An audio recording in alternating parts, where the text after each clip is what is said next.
5 things you didn't know about Bulma. The heiress of Capsule Corporation is one of the most recognizable characters in the Dragon Ball series. But what don't we know about her? Bulma, the prodigal inventor and most prevalent female character in the Dragon Ball series, is actually a pretty complex character. While at first she may seem like a smart woman who is just a bit quick to anger, there's actually a lot more to who she is and what her motivations are. So, with that in mind, let's take a bit of a deeper look at Bulma and talk about some lesser-known facts about her. Bulma has an older sister. Bulma has a sister?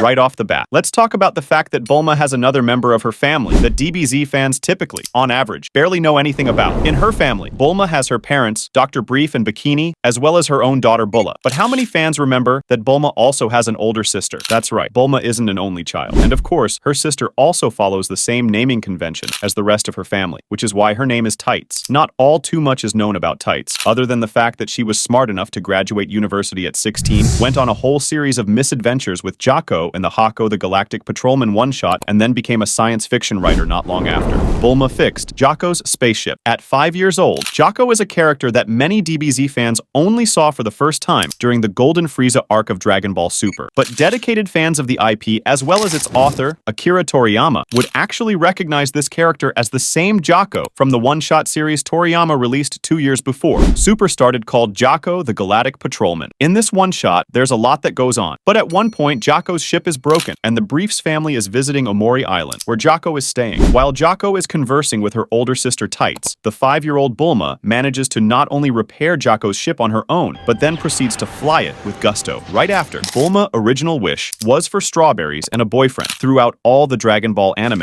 there are quite a lot of examples of dumb wishes characters have made or have wanted to make. Oolong actually wishing for women's under ahem. My wishes for the world's best ice cream. Yamcha aspires to wish that he was less scared of women. Even Gohan simply wished for Pan's fever to go away. Even Bulma is guilty of having some truly awful wish ideas. In the original Dragon Ball adventure, she had 2 wishes in mind. First, she wanted to wish for a lifetime supply of strawberries, but later decided that this wasn't quite enough and wanted to wish for a perfect boyfriend instead. Bulma is the genius mind behind most inventions. In the series, anyone with even a passing familiarity with the Dragon Ball IP is likely very aware that Bulma is hyper-intelligent. This heir to the Capsule Corp conglomerate has earned her stripes as an inventor, a scientist, and an all-around intellectual. But people often forget just how far her expertise goes, including the fact that she even expanded to being able to perfectly replicate and even improve upon alien technology. She created the Dragon Radar for the Dragon Balls and later made the Super Dragon Radar for the multiversal Super Dragon Balls that the Tournament of Power was fought over. She reverse-engineered Frieza's Saiyan armor for the Z Fighters. She's built numerous vehicles of all types, including bikes, planes, spaceships, and even submarines. She even created the Blutz wave generator in GT, which was responsible for getting Vegeta to Super Saiyan 4. Bulma is technically been in the Dragon Ball story longer than Goku. Bulma is by far the female character with the most screen time across all the different Dragon Ball series. And there's a reason for this, as Bulma is basically the series' secondary main character, at least in the original Dragon Ball. To prove it, people often forget that Bulma shows up on the 4th page of the very first issue of Dragon Ball and is a continuous part of the series from then on. In fact, if the Jocko the Galactic Patrolman series, which came out in 2013 but takes place 10 years before the events of Dragon Ball in canon, then Bulma was actually part of the story before even Goku was, since Jocko originally came to Earth to find Goku. And she's an expert-level machine operator. Even in her first appearance, it's incredibly clear that Bulma knows her way around vehicles. Her debut panel in Dragon Ball's first chapter has her standing next to her very own Capsule Corp motorbike, and her driving skills don't stop there. Throughout the franchise, Bulma has been seen behind the wheel or controls of bikes, cars, planes, spaceships, time machine, and much more. And the best part is, she's also incredibly skilled at driving all of them as well. Thanks for watching, and don't forget to like and subscribe for more content. Until next time, stay tuned, stay awesome, and stay Saiyan.